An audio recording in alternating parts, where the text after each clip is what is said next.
Okay बहुत स्वागत है आपका एक बार फिर इस यूपीसी सफर में। जो लोग एक झकझोर तेरे में लगे हुए फिर लगने वाले हैं, मैं उनका हार्दिक स्वागत करता हूं। दीपावली के बाद यहां पर हम एक ज़बरदस्त इकोनॉमी की सीरीज़ स्टार्ट करने वाले हैं। ये इकोनॉमिक्स की सीरीज़ हर एक एग्ज़ाम के लिए इम्पोर्टेंट रहेगी।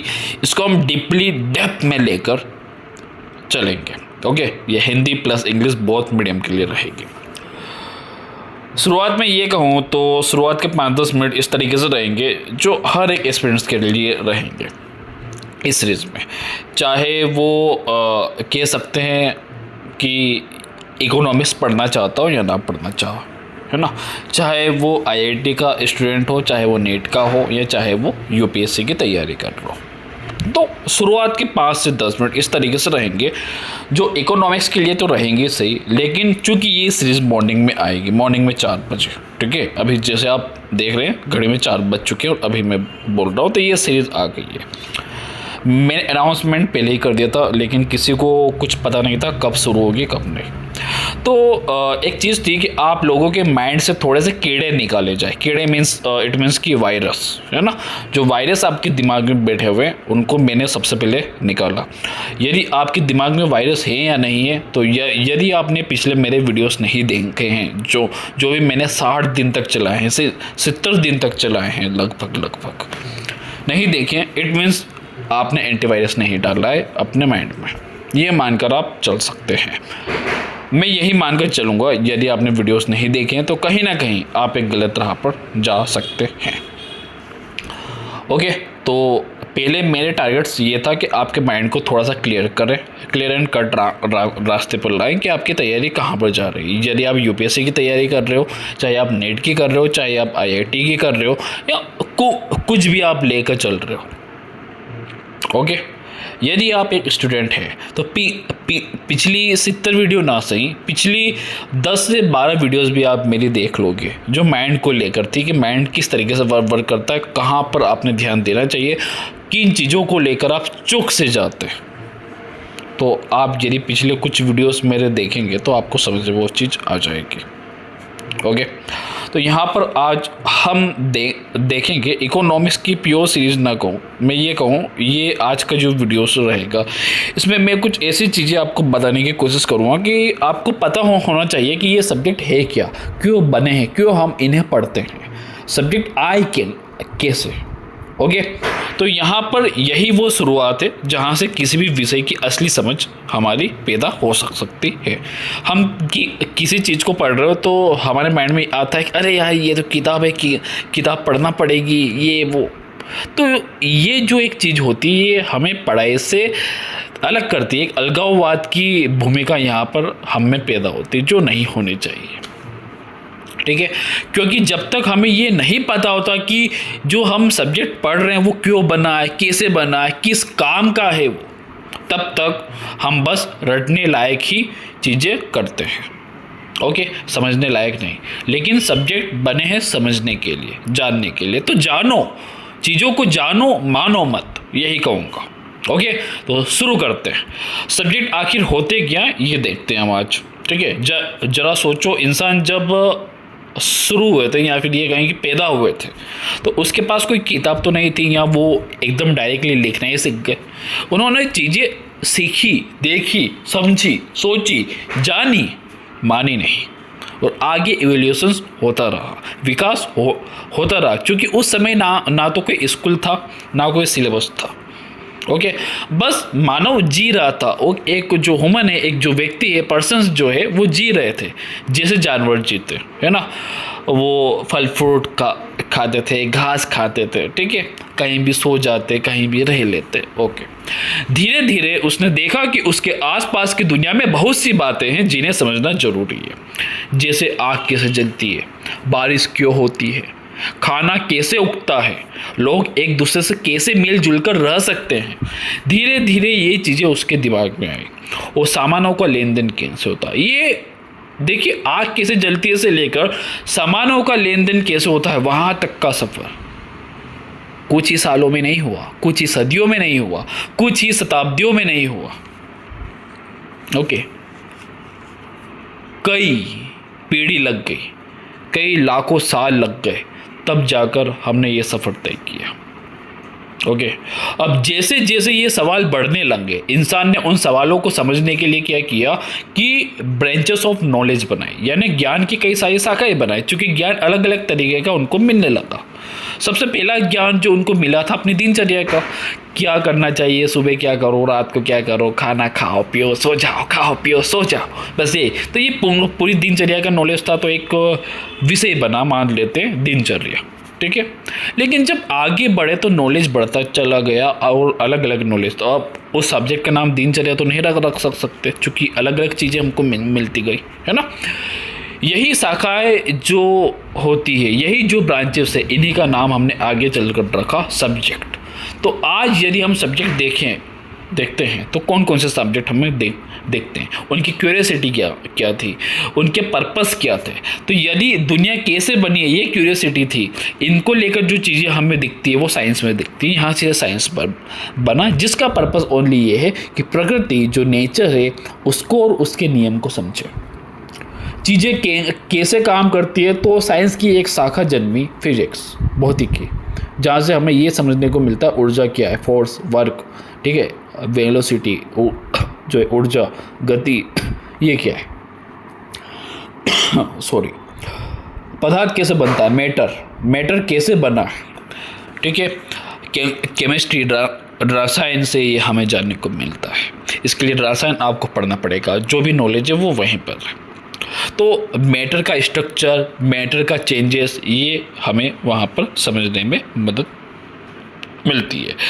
आगे जाकर थोड़ा सा और नॉलेज देखें तो मनुष्य कैसे सोचता है, क्या करता है, क्या नहीं, ये साइकोलॉजी में आपको दिख जाएगा। बस मनोविज्ञान, इसको आपने पढ़ना पड़ेगा। इसका एक ही पर्पस है कि मन और बिहेवियर को समझना। समाज कैसे चलता है, इसके लिए सोशियोलॉजी है, समाज की बनावट व्यवस्था को जानना। राज्य कैसे चलता है, इसके लिए पॉलिटिकल साइंस है, राजनीति विज्ञान। इसका पर्पस है कि गवर्नेंस और जो आपकी पॉलिटी, उसकी जो प्रक्रिया है, प्रोसेस है, उसको समझना। और जो सीरीज हमने स्टार्ट की है, मनुष्य अपनी ज़रूरतें कैसे पूरी करता है, इसको लेकर इकोनॉमिक्स हमें पढ़नी पड़ेगी। इसका पर्पस यही है कि लिमिट रिसोर्सेस का सही से उपयोग कैसे करें। इसके लिए काफ़ी सारे नॉलेज, काफ़ी सारी चीज़ें लोगों को मालूम हुई और उन्हें किताबों में लिखा गया, और उन्हीं सभी किताबों का एक जो रूप बना, वो एक सब्जेक्ट बना, वो बना इकोनॉमिक्स, अर्थशास्त्र। और हम जो पढ़ते हैं, हम पढ़ते हैं देश की इकोनॉमी, इकोनॉमिक्स नहीं। इकोनॉमिक्स वो सारे रूल्स, नियम, कॉन्सेप्ट हैं जो भी इकोनॉमिक्स के आसपास हैं, लेकिन किसी एक देश में कौन सी इकोनॉमिक्स है, उसको इकोनॉमिक्स ना कहकर इकोनॉमी कहेंगे। क्लियर? ओके, तो अब आगे आते हैं इकोनॉमिक्स की कहानी पर। क्या हुआ, कैसे हुआ, ठीक है। सब्जेक्ट का हमने जान लिया क्या होता है, किस तरीके से। कभी सोचा है जब कोई किसान जो है बीज बोता है, कोई व्यापारी जो है कोई ट्रेडर से वो माल बेचता है, या फिर कहें कि गवर्नमेंट है वो हम पर टैक्स लगाती है, इन सब के पीछे जो सोच है, जो थ्योरी है, या फिर जो कहें पॉलिसीज़ है, वो क्या है? वही इकोनॉमिक्स है, वही अर्थशास्त्र है।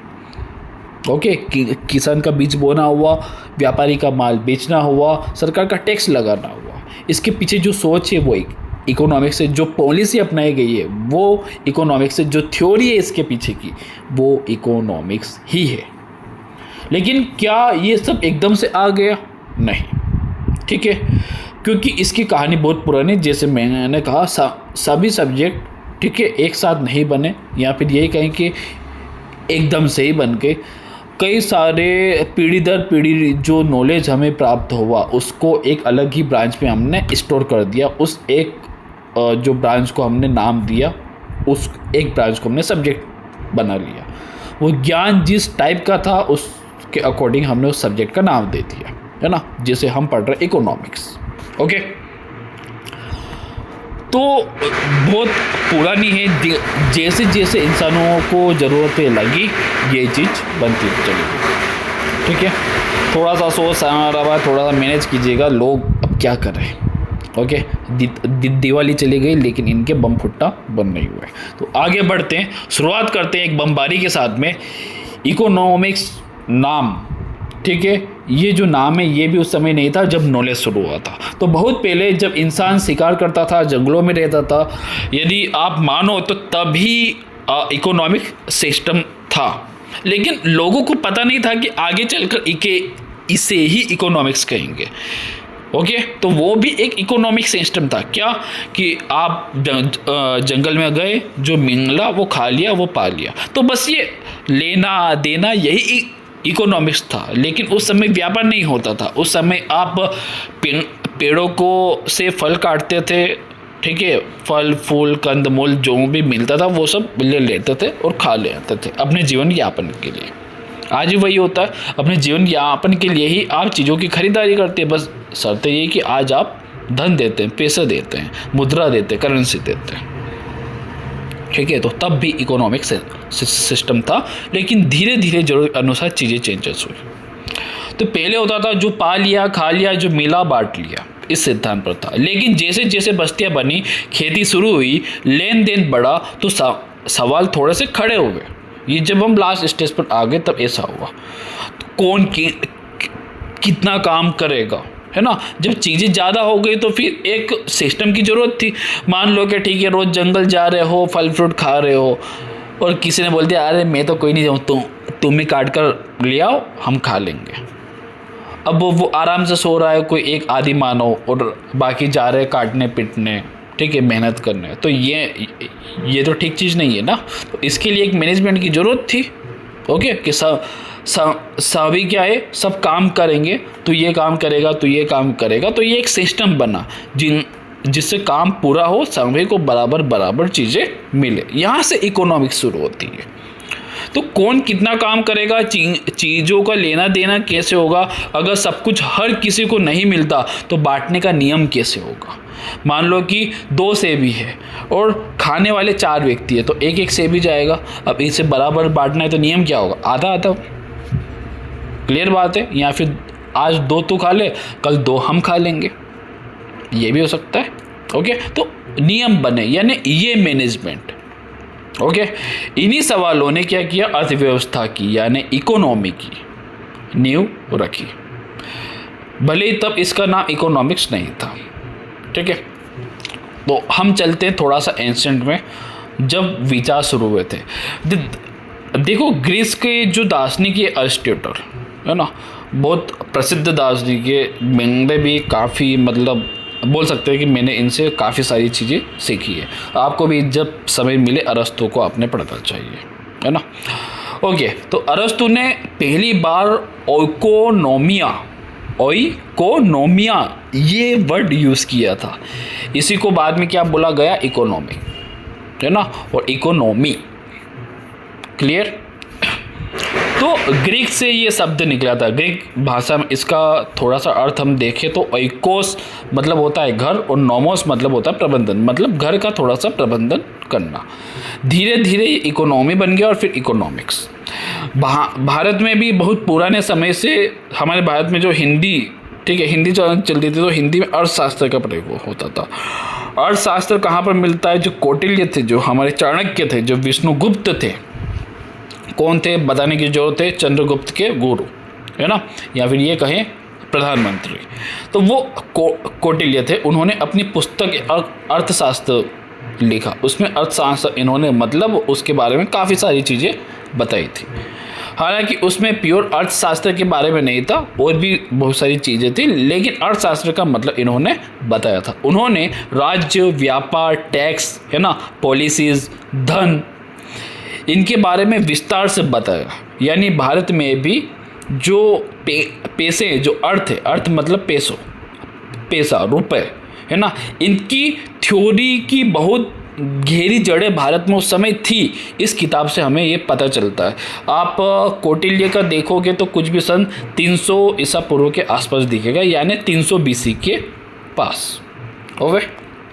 ओके, नाउ जैसे जैसे हम आगे बढ़े, जो है 17वीं 18वीं शताब्दी में यूरोप में इंडस्ट्री आई, है ना, ट्रेड बढ़ा, व्यापार बढ़ा। लोगों ने देखा कि अब सिर्फ खेती नहीं बल्कि प्रोडक्शंस होगा, व्यापार होगा, ट्रेड होगा, मार्केट की समझ उस समय ज़रूरी थी कि कहाँ पर कितना माल हम ज़्यादा बेचेंगे, ये चीज़ें कैसे, ये थोड़ा सा आगे मैं बताऊँगा। तो इसी समय क्या हुआ, इसी समय एडम स्मिथ नाम के एक विचारक हुए, है ना, यानी फिलोसोफर्स बोल सकते हैं, थिंकर्स बोल सकते हैं।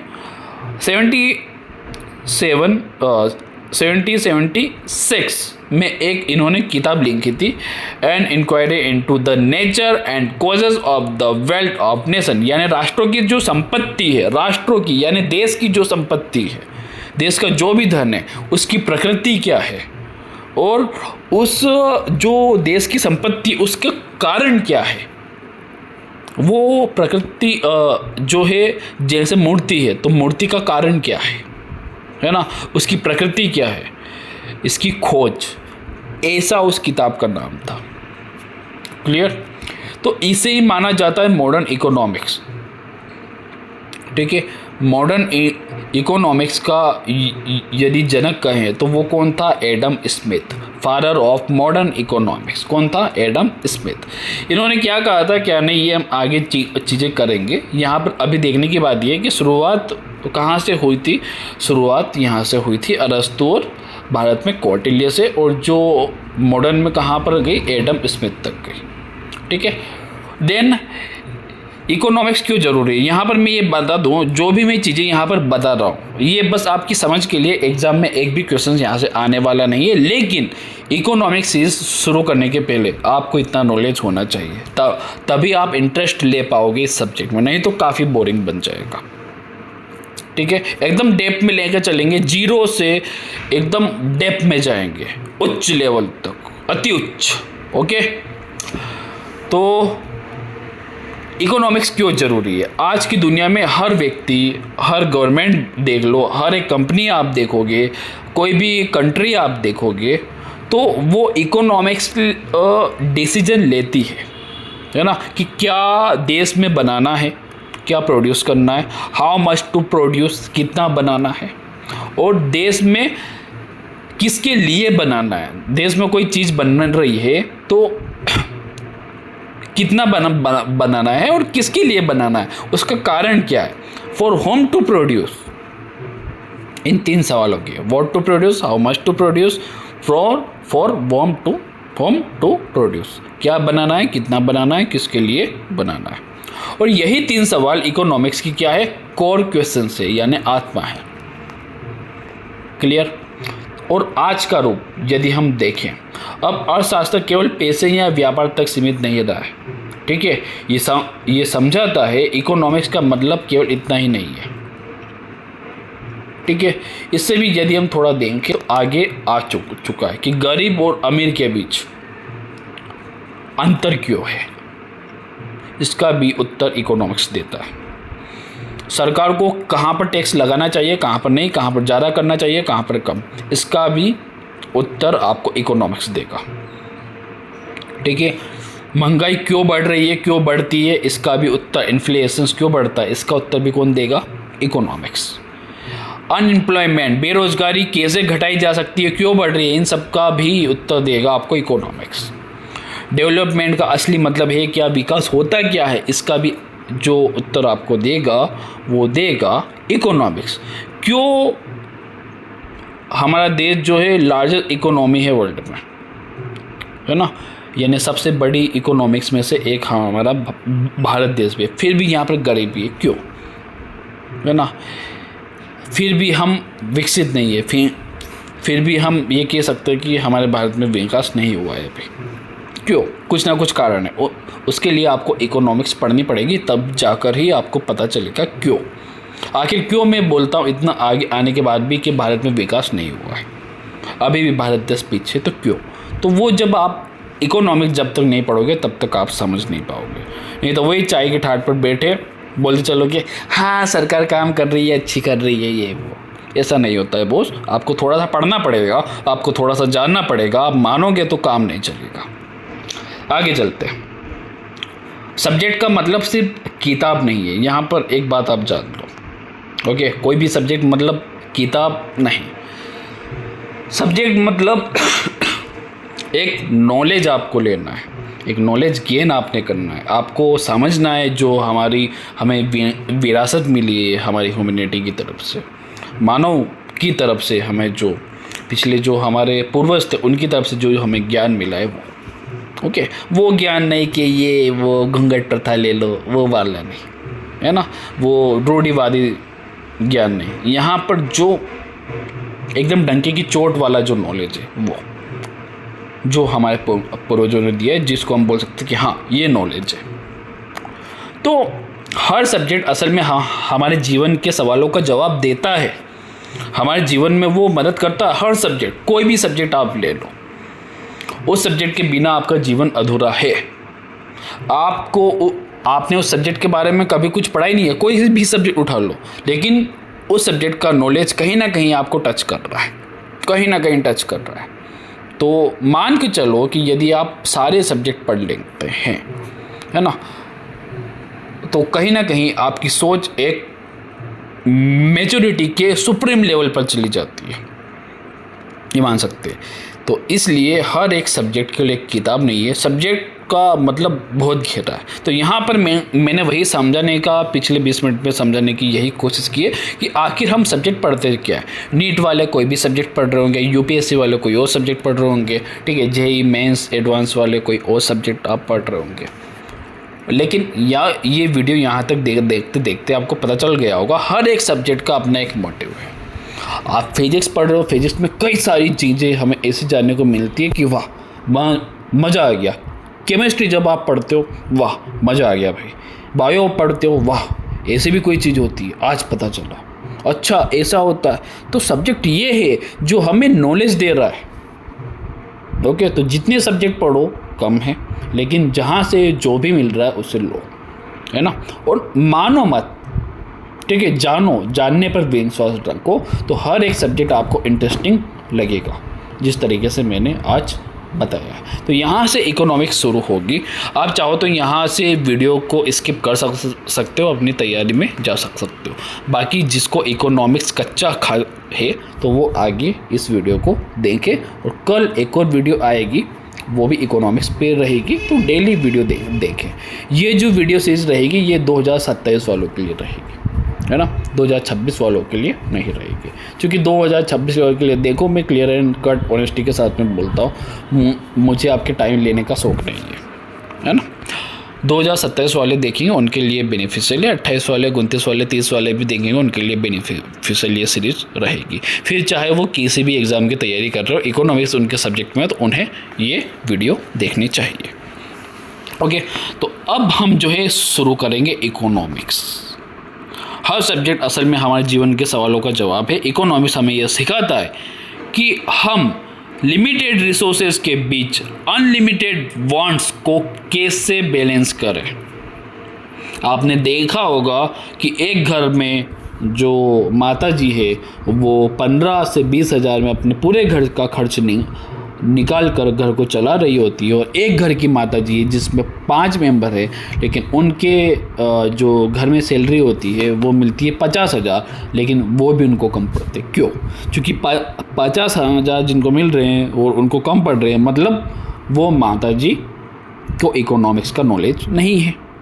15,000 में जो घर को मैनेज कर रही है अच्छी तरीके से, मतलब वो इकोनॉमिक्स अच्छी तरीके से जानती है। ओके, यानी चाहे उन्होंने इकोनॉमिक्स कभी पढ़ी नहीं हो, लेकिन वो इकोनॉमिक्स का बेहतर तरीके से यूज़ कर रहे हो। समझ में आ रहा है? हर एक सब्जेक्ट प्रैक्टिकल है, लेकिन बस शर्त ये कि हमें पता नहीं होता है कि वो ये सब्जेक्ट से छूता हुआ नॉलेज है। क्लियर? ओके, देखो, तो इकोनॉमिक्स वो बुद्धिमान दोस्त है जो हमें सिखाता है कि कैसे अपने रिसोर्सेस को, टाइम को, रुपए को, अमाउंट का सही उपयोग करके एक बेनिफिशियल लाइफ जिया जाए। ओके, समय, रिसोर्सेस और रुपए का कैसे अच्छी तरीके से इस्तेमाल करें कि अपनी लाइफ को अच्छी बनाया जा सके। तो इकोनॉमिक्स कैसे विकसित हुआ, यानी यह विषय सब्जेक्ट अपनी शुरुआती रूप से लेकर आज के आधुनिक स्वरूप मॉडर्न फॉर्म तक कैसे पहुंचा, ये अब हम जो है देखेंगे। जो मैं बोल रहा था बाद में देखेंगे, है ना। तो अध्याय आपका चैप्टर नंबर 1 यहाँ से शुरू होता है। शुरुआती दौर जब इकोनॉमिक घर से शुरू हुआ है ना, जैसा हमने पहले देखा कि ओकोनोमिया शब्द ग्रीक भाषा का है जिसका अर्थ घर का प्रबंध होता है, हाउस होल्ड मैनेजमेंट। सोचो उस समय अर्थशास्त्र कोई अलग विषय नहीं था, यानी कोई जानता नहीं था कि अर्थशास्त्र होगा। लोग बस ये सीख रहे थे कि अपने घर का खर्च कैसे चलाना, जैसे आपकी मम्मी को भी नॉलेज शायद तक नहीं होगा इकोनॉमिक्स का, लेकिन फिर भी वे घर चला लेती, यानी वो इकोनॉमिक्स का यूज़ कर रही है लेकिन पता नहीं है उनको। तो वही कि रिसोर्सेस को, जो रिसोर्सेस आपके हैं उनको कैसे बांटना, उनका यूज़ कैसे करना है, अपनी ज़रूरतों को पूरा कैसे करना है कम से कम रिसोर्सेस में। यानी शुरुआती इकोनॉमिक्स जीवन जीने की कला थी।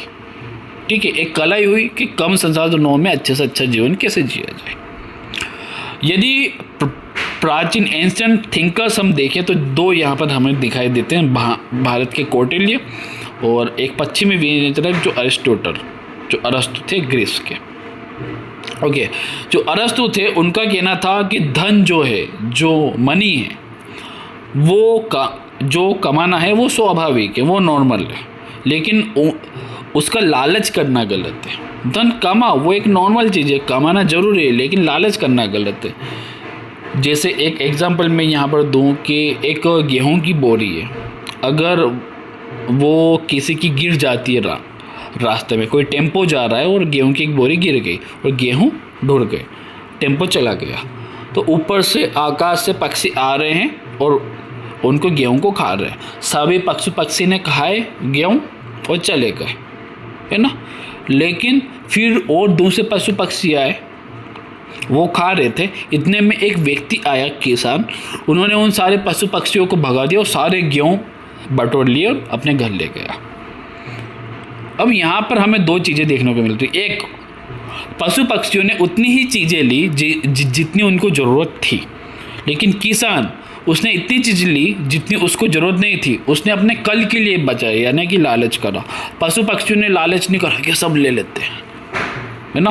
तो धन कमाना ठीक है, वो गेहूं खाना एक नॉर्मल बात थी, अपनी भूख को मेंटेन करना, लेकिन सारा ले लेना, लालच कर लेना, दूसरों के लिए नहीं छोड़ना, ये गलत है। तो ये किसने कहा था? अरस्तु ने। उनके अनुसार जो अर्थव्यवस्था का मकसद था मानव कल्याण था, यानी ह्यूमन वेलफेयर।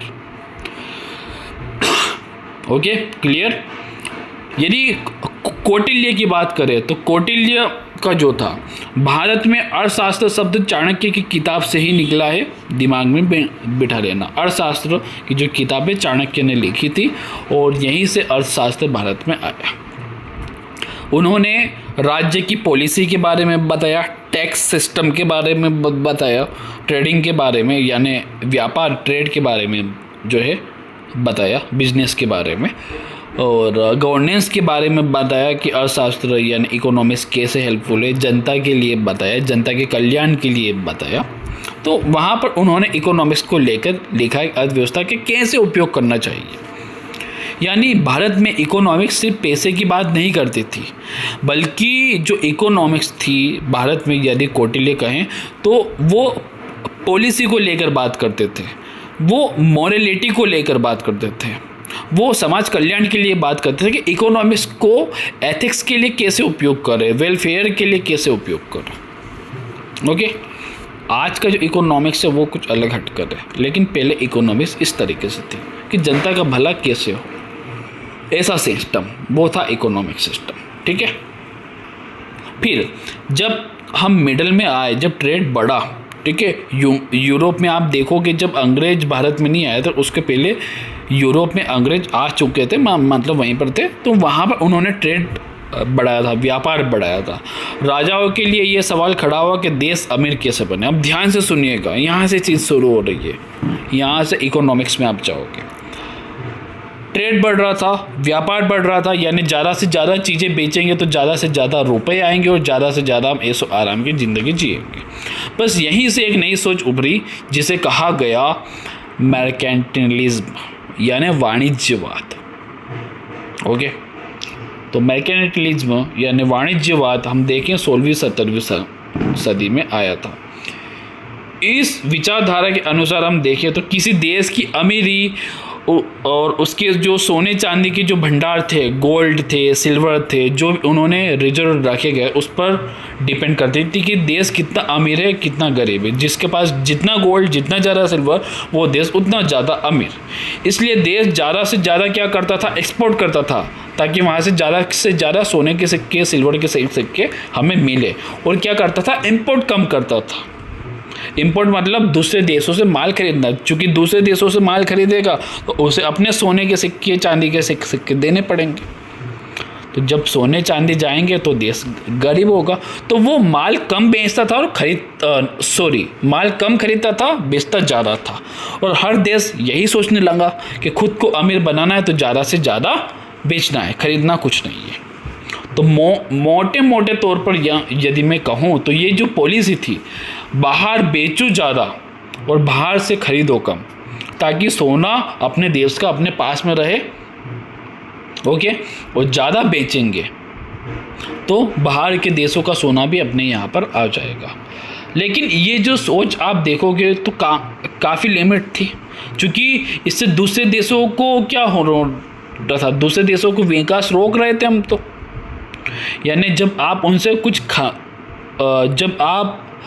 कुछ खरीदोगे नहीं, सिर्फ उनको बेचोगे, तो उन देशों को आप यानी आगे नहीं बढ़ने दे रहे हो। कुल मिलाकर बात यही हुई। तो आधुनिक काल की जब शुरुआत हुई, जब एडम स्मिथ यहाँ पर आए, यानी इस काल में जब एडम स्मिथ आए तो उन्होंने एक किताब लिखी, जैसा मैंने पहले ही बताया था, द वेल्थ ऑफ नेशन। उन्होंने कहा कि जो मनी है उसका जो सोर्स है वो केवल सोना चांदी नहीं बल्कि प्रोडक्शंस और लेबर है। ओके, यानी यदि आपको मनी चाहिए तो उसका सोर्स एक ही है, ज़्यादा से ज़्यादा प्रोडक्शंस करो और ज़्यादा से ज़्यादा लेबर हो। लेबर होना मतलब ज़्यादा से ज़्यादा रोजगार, ज़्यादा से ज़्यादा एम्प्लॉयमेंट, है ना। और प्रोडक्शन यानी ज़्यादा से ज़्यादा आप कोई चीज़ को बना रहे हो। ये क्या है, मनी के सोर्सेस से। आपके पास लेबर ज़्यादा है, आपके पास प्रोडक्शन ज़्यादा है, तो ये मनी बनाएगी। फिर उन्होंने ये भी कहा, अगर हर व्यक्ति अपने सेल्फ इंटरेस्ट में से मेहनत करे, मतलब आपका इंटरेस्ट आ रहा है ये चीज़ बनानी चाहिए और बना रहे हो, ठीक है, तो एक इनविजिबल हैंड आपकी मदद करेगा। इनविजिबल हैंड यानी अदृश्य हाथ, है ना। तो अदृश्य हाथ समाज के सामान्य कल्याण की ओर ले जाता है, यानी कॉमन गुड की ओर ले जाता है कि ठीक है समाज का भी कल्याण होगा, चूँकि आप ऐसी चीज़ बनाओगे जिसमें आपका इंटरेस्ट है, आप थकोगे नहीं, और लेबर भी जो है आपकी मदद करेगी, लोगों को रोज़गार मिलेगा। तो कुछ इसके आसपास की उनकी सोच थी। यानी जब किसान, व्यापारी, मजदूर सब अपने काम ईमानदारी से करते हैं, किसान खेती कर रहा है, ओके, व्यापार जो भी किसान बो रहे उसको बेच रहा है, मजदूर काम कर रहे हैं नए सामान बनाने का, सभी अपने अपने काम कर रहे हैं, और जो भी आय आ रही है सभी को बट रही है। तो पूरी अर्थव्यवस्था जो इकोनॉमिक्स होगी अपने आप आगे बढ़ती चली जाएगी, ऐसा एडम स्मिथ ने कहा था। इस सोच को कहा गया था क्लासिकल इकोनॉमिक्स, यानी कुछ भी मत करो, बस माल को जो है बनाते चलो, बेचते चलो, सारी चीज़ें जो है ऑटोमेटिकली होती चलेगी। लेकिन ये क्लासिकल इकोनॉमिक्स थी, शास्त्रीय अर्थशास्त्र। क्यों क्लासिकल मतलब पुरानी, तो न्यू क्या है, मतलब क्लासिकल खत्म हो गई, क्यों हुई देखते हैं। क्लासिकल इकोनॉमिक्स की जो हम मेन बातें देखें तो इसमें था सेल्फ इंटरेस्ट, यानी व्यक्ति अपने लाभ में काम करे तो समाज को भी फायदा होता है। फ्री मार्केट था, सरकार को, जो एडम स्मिथ कहते थे, सरकार को इसमें जो है कुछ भी टांग अड़ाने की जरूरत नहीं है ना। थर्ड था लेजर फेयर, यानी कि अर्थव्यवस्था को अपने हाल पर छोड़ दो, अपने आप वो चलती रहेगी, कुछ भी करने की जरूरत नहीं है। और इनविजिबल हैंड इसमें रहेंगे, यानी बाजार अपने नियमों से खुद संतुलित हो जाएगा, किसको मिलना चाहिए पैसा, किसको नहीं मिलना चाहिए, सब अपने ऑटोमेटिक होता चला जाएगा। ऐसा एडम स्मिथ, डेविड रिकॉर्ड्स और ये कहें J.S. मिल ने कहा था। ये उसमें मेन नाम थे क्लासिकल अर्थशास्त्र में, है ना। लेकिन हुआ क्या, ये सोच कमज़ोर साबित हुई। क्लासिकल सोच की कमजोरी हुई, जो है यहाँ पर हम देखें ग्रेट डिप्रेशन हुआ। क्या हुआ, सब कुछ ठीक चल रहा था, लेकिन 1929 में जब ग्रेट डिप्रेशन हुआ, महामंदी आ गई, है ना, बाजार गिर गई पूरा, कुछ चीज़ बस बनी रही है, खरीद कोई नहीं रहा है। क्यों नहीं खरीद रहे? खरीदने के लिए लोगों की जेब में पैसे नहीं है। पैसे तो आपने लोगों से लूट लिए, सारे लूट लिए, तो अब माल खरीदने वाला तो कोई है ही नहीं। महामंदी हो गई, बाजार गिर गई, फैक्ट्रियाँ बंद हो गई, बाजार ढह गया, बेरोजगार हो गए लोग। जब फैक्ट्रियाँ बंद हो गए, एम्प्लॉयमेंट कहाँ से रहेंगे, है ना। जहाँ पर एडम स्मिथ ने कहा था सरकार को इसमें हस्तक्षेप नहीं करना चाहिए, कोई नियम नहीं, ऑटोमेटिकली चलती रहेगी, नहीं चलेगी। अब हर चीज़ के लिए नियम चाहिए, ठीक है। तो समय के अकॉर्डिंग नियम चेंज भी होने चाहिए, समय की मांग के अकॉर्डिंग। ओके, तो उस समय क्लासिकल जो इकोनॉमिक्स थी वो थ्योरी फेल हो गई, क्योंकि इनविजिबल हैंड ने कोई मदद ही नहीं की। कहाँ गया समाज कल्याण? नहीं, क्योंकि समाज कल्याण था ही नहीं एटलीस्ट, ठीक है। इट मीन्स समाज कल्याण होता तो समाज मदद करता, लेकिन समाज मदद ही नहीं कर पा रहा है, क्योंकि आपने समाज का सोचा ही नहीं, आपने खुद का सोचा। तो बाजार अपने आप ठीक नहीं हुआ। ओके, यानी यहाँ पर नियम की ज़रूरत थी। तो यहाँ पर एक नई सोच आई, क्लासिकल इकोनॉमिक्स की जगह कीनेसियन इकोनॉमिक्स, ठीक है। ये कौन लाया था? John Maynard Keynes. ओके, इसलिए इसको कीनेसियन इकोनॉमिक्स कहा। ये लाए थे 1883 से 1946 तक इनका जो पीरियड था। तो इन्होंने कहा बाजार हमेशा अपने आप ठीक नहीं होगा, मार्केट में मंदी आएगी, अपने आप ठीक नहीं होगी, नियम होने चाहिए। ओके, आप माल बना रहे हो, बेचते जा रहे हो अपने अकॉर्डिंग बस, और लोगों से पैसे लेते जा रहे हो। अब लोगों के पास पैसे ही ख़त्म हो गए खरीदने के, क्या खरीदेंगे वो? आपने पैसे जमा भी कर लिया, अब उन पैसों का करोगे क्या? नया माल बनाओगे, नया माल बनाओगे, क्या करोगे फिर? ओके, क्या बेचना पड़ेगा, और बेचोगे तभी लेबर को पेमेंट दोगे, और तभी लेबर भी काम करेगी, तो वो चीज़ फेल हो गई। तो यहाँ पर जॉन मेनार्ड कीन्स आए, उन्होंने कहा बाजार हमेशा अपने आप ठीक नहीं होता है, कभी कभी सरकार को आगे आना पड़ता है। ये सोच आज भी चल रही है, ठीक है।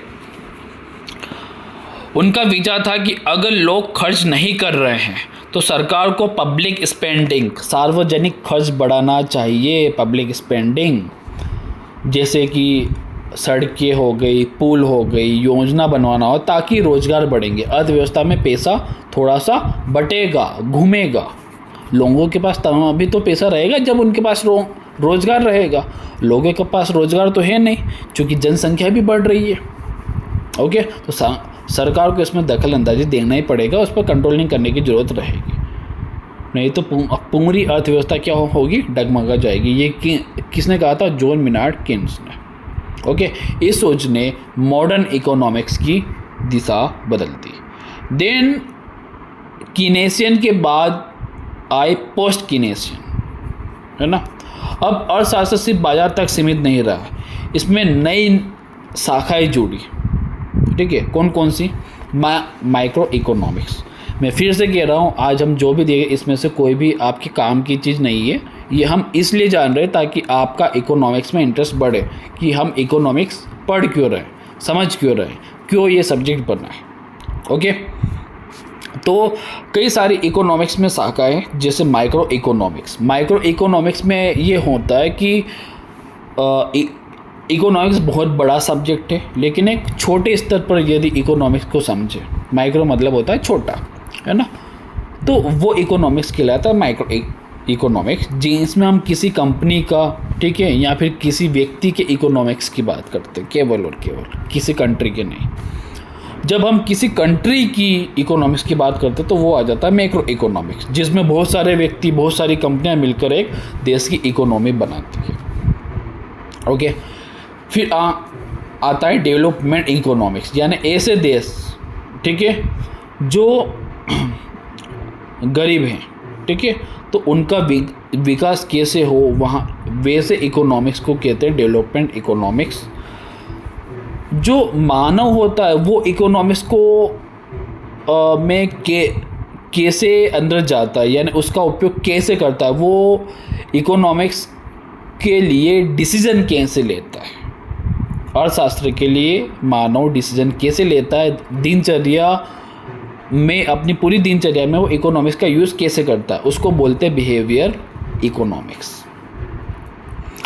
अगर विकास हो रहा है, देश में हो रहा है या कहीं भी हो रहा है, तो उसमें पर्यावरण को कहीं ना कहीं घाटा होता है। तो पर्यावरण के साथ संतुलन बनाकर, प्रकृति के साथ में संतुलन बनाकर, नेचर के साथ में, एनवायरनमेंट के साथ में बैलेंस बनाते हुए इकोनॉमिक्स आपको कैसे चलानी है, इसको बोलते हैं एनवायरमेंटल इकोनॉमिक्स।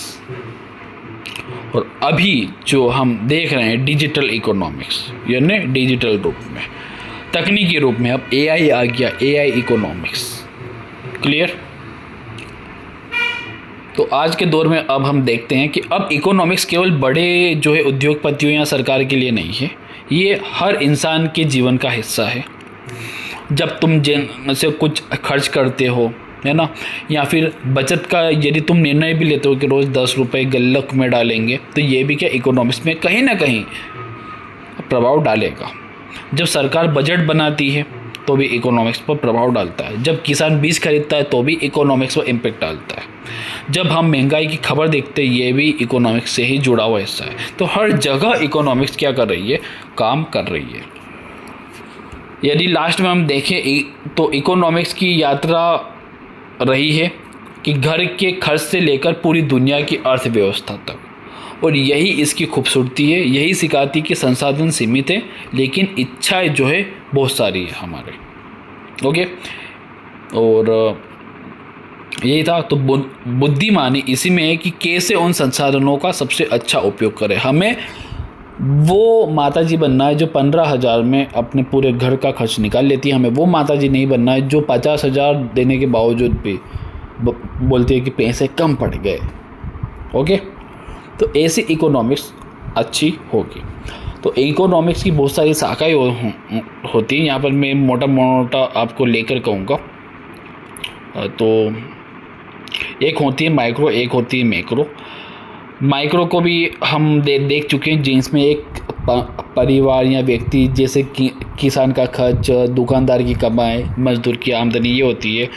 गांव में क्या हो रहा है, बेरोज़गारी कितनी है, गांव में महंगाई कितनी बड़ी है, सरकार का बजट कैसा है, ये सब ठीक है। गांव के नज़रिए से यदि हम देखें गांव पर क्या इम्पेक्ट डालते, इसको बोलते हैं माइक्रो। लेकिन एक बड़े लेवल पर हम देखें गांव का, तो उसको बोल देंगे मैक्रो इकोनॉमिक्स। ओके, कुल मिलाकर इस तरीके से देखो, यदि गांव में हर एक परिवार का देखा जा रहा है किस परिवार का कितना खर्च है ना, यहाँ पे गांव में कौन कौन सी कंपनियाँ कितना खर्च है, तो ये माइक्रो इकोनॉमिक्स है। लेकिन पूरे गांव का एक साथ देखें तो ये कलेक्टिव फॉर्म में यदि हम देखेंगे, एग्रेगेट लेवल पर यदि हम देखें, तो वो कहलाएगा मैक्रो इकोनॉमिक्स। बाकी ये स्क्रीन पर आप देख लीजिएगा, मैं फटाफट लूँगा क्योंकि वीडियो लंबी हो रही है, 4:43 हो चुके हैं। तो माइक्रो इकोनॉमिक्स की ये एक डेफिनेशन दी गई है कि माइक्रो इकोनॉमिक्स वो स्टडी है जिसमें हम किसी व्यक्ति, परिवार और कंपनी का जो इकोनॉमिक बिहेवियर को समझते हैं कि व्यक्ति क्या कर रहा है इकोनॉमिक्स को लेकर, कोई परिवार क्या कर रहा है, कोई कंपनी क्या कर रही है। तो छोटे लेवल पर यदि हम इकोनॉमिक्स को देख रहे हैं तो वो माइक्रो इकोनॉमिक्स है, लेकिन यदि हम बड़े लेवल पर देख रहे हैं तो मैक्रो वो रहेगी। ओके, बाकी ठीक है। अब दोनों का संबंध क्या है वो थोड़ा सा हम यहाँ पर देख ले। अक्सर विद्यार्थी क्या सोचते हैं कि दोनों अलग अलग है, लेकिन सच्चाई ये है कि माइक्रो मैक्रो एक ही सिक्के के दो पहलू है, दोनों अलग अलग है। अगर हर व्यक्ति की आमदनी घटेगी, सुनना, हर एक व्यक्ति की यदि आमदनी घटेगी तो देश की कुल आय भी घटेगी। तो देश की व्यक्ति की आमदनी घटेगी, मतलब माइक्रो इकोनॉमिक्स की आमदनी घटेगी तो देश की कुल आय भी घटेगी, यानी मैक्रो की भी कुल आय घटेगी। अगर सरकार मैक्रो इकोनॉमिक्स टैक्स बढ़ाएगी तो व्यक्ति यानी एक व्यक्ति माइक्रो इकोनॉमिक्स की जेब पर भी उसका असर पड़ेगा, यानी दोनों एक दूसरे से जुड़े हुए हैं। माइक्रो इकोनॉमिक्स मैक्रो पर प्रभाव डालेगा, मैक्रो माइक्रो पर डालेगा। यानी जो है माइक्रो इकोनॉमिक्स जो है उसकी नब्ज से ही मैक्रो इकोनॉमिक्स चलता है। ओके, ये था, बाकी तो ओके। तो ये कुछ प्रॉब्लम है, ये हम कल देखेंगे। हालांकि इस चैप्टर को हम लेंगे, बाकी आप इसे पढ़ना चाहते हैं तो इसको मैं चैनल पर डाल दूंगा, इसे आप पढ़ लीजिएगा। काफ़ी सिंपल लैंग्वेज में यहाँ पर चीज़ें हैं जो आपकी इकोनॉमिक्स को थोड़ा सा मजबूत कर देगी। और कल से हम इकोनॉमिक्स का चैप्टर 1 टॉपिक वाइज स्टार्ट कर देंगे। तो आज के लिए यही था। आपको ये वीडियो कैसा लगा है मुझे ज़रूर बताइएगा, ताकि इकोनॉमिक्स में आगे ये सीरीज़ कब तक चलेगी और पूरी होगी कि नहीं, ये आपके कमेंट पर डिपेंड करेगा। तो यही था, एक ज़बरदस्त तरीके से लगे रहिए। Thank you, thanks lot guys, be to best and Jai Hind.